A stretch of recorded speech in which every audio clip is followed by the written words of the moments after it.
Nunca pensé que una decisión tan estúpida como aceptar un trabajo de medianoche me marcaría de por vida. Todo empezó con una llamada que recibí un viernes por la tarde, mientras el sol se ocultaba tras los edificios del centro, tiñendo todo de un naranja sucio. Era Marcos, un viejo conocido de la adolescencia. No hablábamos desde hacía años, pero su tono urgente y el hecho de que me buscara después de tanto tiempo me inquietaron.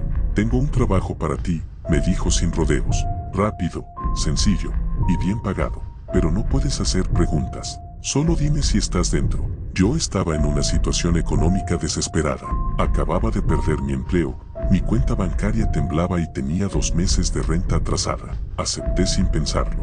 Él me pasó la ubicación, un cementerio viejo en las afueras del pueblo, uno que ya no aparecía ni en los mapas actuales. Me dijo que llevara una pala y linterna, y que no mencionara esto a nadie. La noche era fría, el aire denso como si la misma tierra se resistiera a que alguien caminara sobre ella. Al llegar, Marcos ya estaba allí, junto a 2 sujetos que no conocía. Uno se llamaba Fabián, el otro, Raúl. Ninguno de ellos hablaba mucho. Solo me entregaron un termo con café negro y me señalaron una tumba vieja, cuarteada por el tiempo, con el nombre casi borrado. Todo estaba cubierto de maleza, como si el lugar hubiera sido tragado por el olvido. Es aquí, dijo Marcos. Esta tumba tiene algo que necesitamos. Nada raro, solo escarbamos, sacamos la caja, tomamos lo que está dentro y volvemos a tapar. Yo, idiota de mí, no pregunté qué había dentro. Comenzamos a cavar. La tierra estaba húmeda, como si acabara de llover, pero no había nubes en el cielo. Cada palada se sentía más pesada que la anterior y el aire se volvía espeso, casi irrespirable. A cada metro que descendíamos, un olor pútrido se colaba entre los pliegues de mi bufanda. Y no era el típico olor a tierra húmeda o a flores marchitas. No, era como si algo muerto nos estuviera esperando. Después de casi 1 hora, dimos con la tapa del ataúd.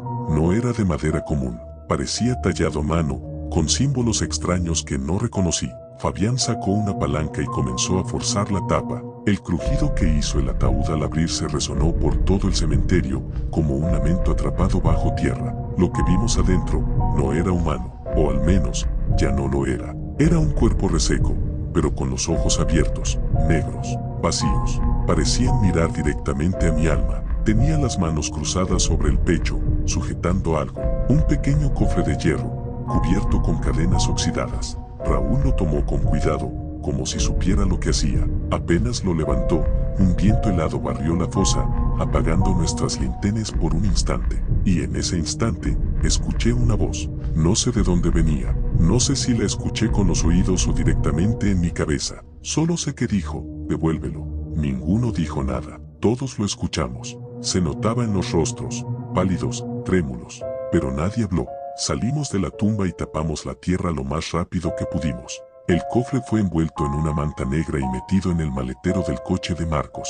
Esto no ha terminado, dijo Fabián mientras nos lavábamos las manos en una botella de agua sucia. Esta noche apenas comienza. Y tenía razón. Los días siguientes fueron una pesadilla. Todo empezó con ruidos en casa, golpes en las paredes, susurros por la noche, luces que parpadeaban sin razón. Al principio pensé que era sugestión, que mi mente me estaba jugando una mala pasada, pero luego vi las marcas, arañazos profundos en mi puerta, en las ventanas, incluso en mi espalda cuando desperté una mañana, como si algo hubiera estado trepando sobre mí mientras dormía. Intenté contactar a Marcos, nada, su número ya no existía. Fui a buscarlo a la dirección que tenía de él y descubrí que el edificio había sido demolido hacía 2 años. Nadie sabía nada de él ni de los otros 2. Fue entonces cuando empecé a soñar con la tumba. Cada noche, el mismo sueño, yo, de pie frente a esa fosa, mientras el ataúd se abría lentamente y el cuerpo se incorporaba, sin dejar de mirarme con esos ojos negros. Y decía mi nombre. Lo susurraba con una voz que no era humana. No gritaba, no me amenazaba. Solo lo decía, una y otra vez, como si quisiera recordarme que me había condenado. Fui a una iglesia. Busqué ayuda espiritual. Me dijeron que lo que había hecho era grave, que los muertos no deben ser perturbados, que hay cosas enterradas por una razón. Me dieron agua bendita, crucifijos, rezos. Nada funcionó. Cada noche, las visiones eran más intensas, no solo en sueños. Empecé a verlo en reflejos, en espejos, en la pantalla del televisor apagado, de pie, mirándome, siempre con el cofre en las manos. hasta que un día no estaba solo en mi casa. Lo sentí detrás de mí, giré, y allí estaba, no como un fantasma, sino corpóreo, sólido, como si hubiera cruzado algún umbral entre el mundo de los muertos y el de los vivos. Me dijo que el cofre debía ser devuelto, y que si no lo hacía, uno a uno, los que participaron serían reclamados. Que ya había empezado. No supe a quién acudir. Busqué en archivos, en bibliotecas, en registros antiguos del pueblo. Descubrí que ese cementerio fue clausurado tras una serie de desapariciones en los años 40. Cuerpos que fueron enterrados con objetos extraños, supuestamente malditos, y que jamás debían tocarse.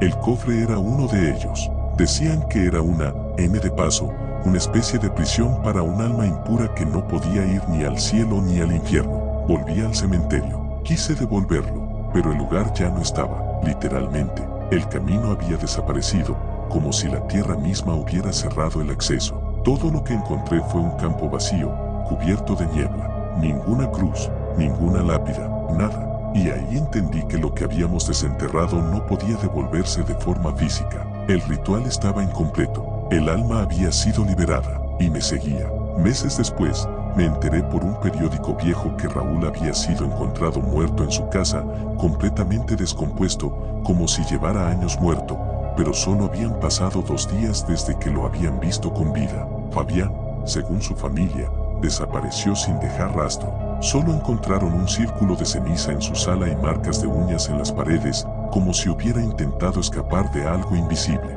Ahora solo quedo yo. Estoy grabando esto, dejando mi relato como advertencia. Sé que vendrá por mí, lo siento. Cada noche está más cerca. Si alguna vez encuentras una tumba antigua, un cofre sellado, un cuerpo que no debería estar ahí, no lo toques, no lo mires, no lo escuches. Porque hay cosas que duermen bajo tierra, esperando, y cuando despiertan, ya no puedes volver a enterrarlas. Antes de continuar, te invito a que te suscribas al canal y le des me gusta a este video. Me ayudarías muchísimo. Muchas gracias. Continuamos.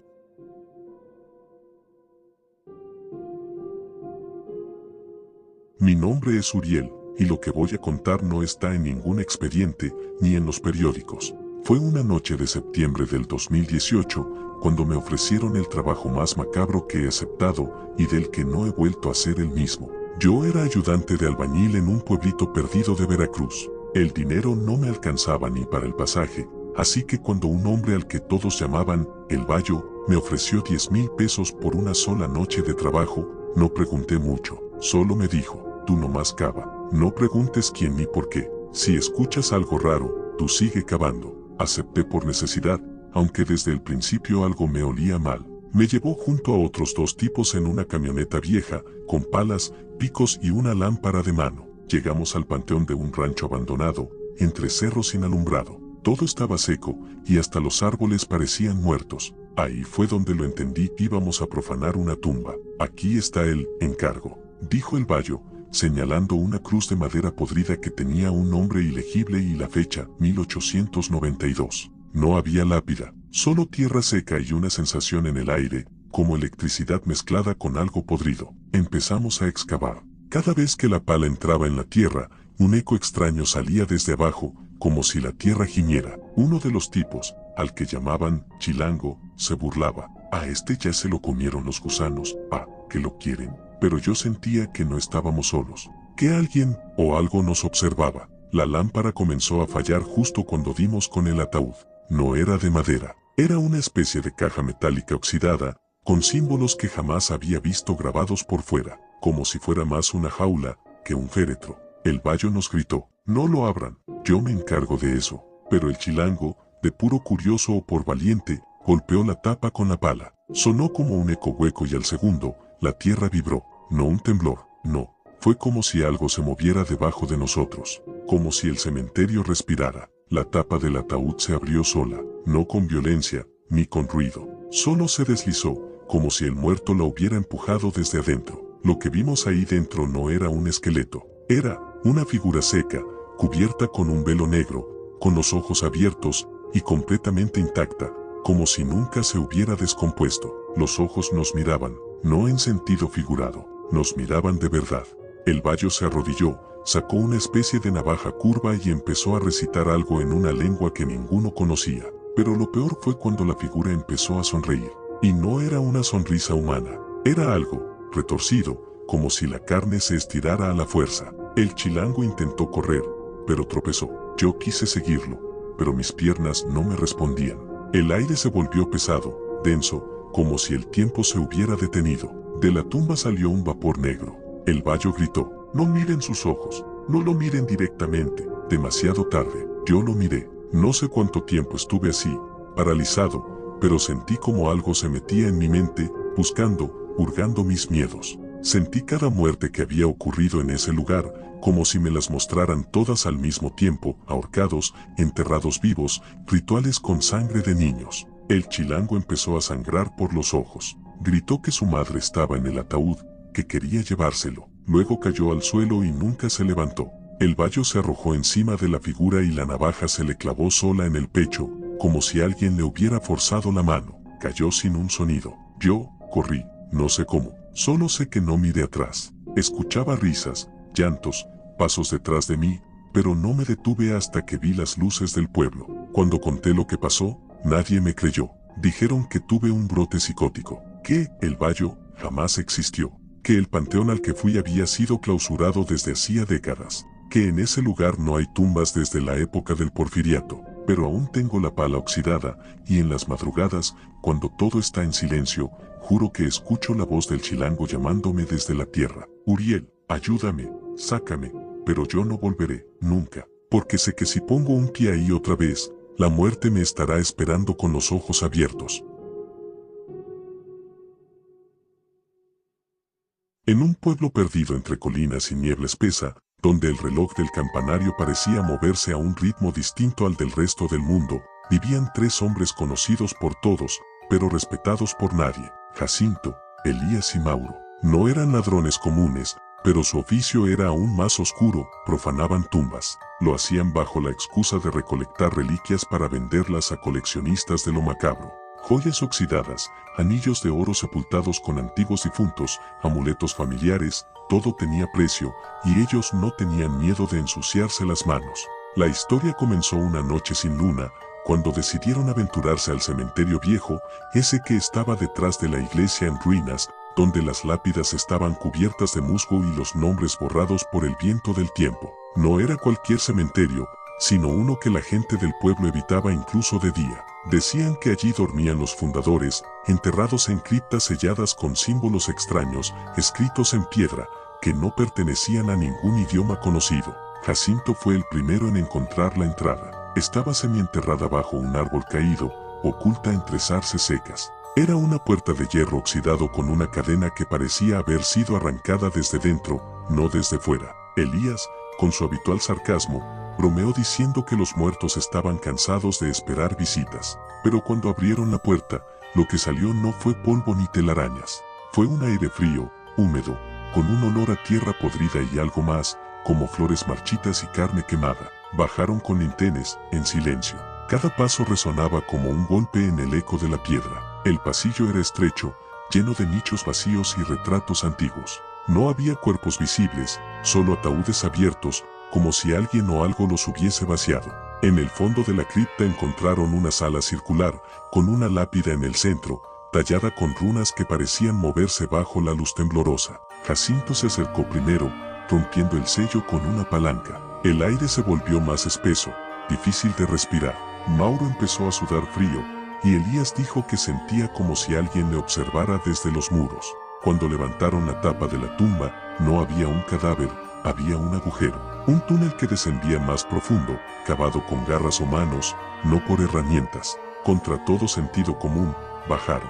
Lo que encontraron allí no se parecía a nada humano. Era una sala subterránea cubierta de huesos, con estanterías llenas de frascos con ojos, lenguas y corazones flotando en líquido negro. En el centro, un altar, y en él, una figura sentada, encapuchada, pero hecha de sombras. No tenía rostro, solo un vacío, pero los miró, no con ojos, sino con una fuerza que los inmovilizó. No podían moverse, ni respirar con normalidad. Una voz habló, no desde la figura, sino desde dentro de sus propias cabezas. Les dijo sus nombres, uno por uno, y les habló de sus pecados. Les mostró imágenes de todas las tumbas que habían violado, todos los muertos que habían despertado en silencio mientras ellos robaban. Les dijo que no estaban muertos, solo dormían, y ahora, gracias a ellos, habían abierto el camino para que despertaran. Uno de ellos, Mauro, intentó correr, tropezó y cayó. Lo último que vieron de él fue su cuerpo arrastrado por manos esqueléticas que surgieron de las paredes. Jacinto gritó, pero su voz fue absorbida por la oscuridad. Elías intentó subir, pero la escalera había desaparecido. Solo quedaba piedra lisa. La figura se levantó del altar, y el suelo empezó a temblar. Los huesos vibraban, como si estuvieran vivos. Los dos restantes perdieron la noción del tiempo. No supieron si pasaron horas o días. Cuando despertaron, estaban fuera del cementerio, cubiertos de tierra y con las ropas rasgadas. Pero algo había cambiado. Jacinto ya no podía dormir.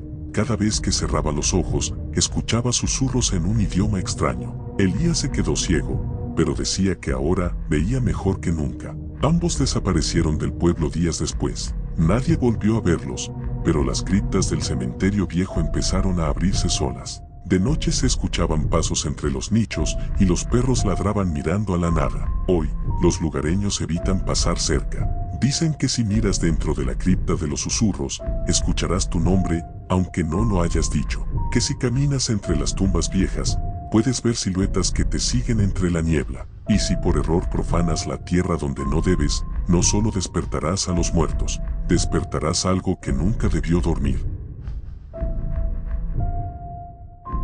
Llegamos al final de este video. Si te han gustado los relatos, te invito a suscribirte y darle me gusta al video. Comparte con tus amigos para llegar a más personas. Me ayudarías muchísimo. Gracias. Hasta luego.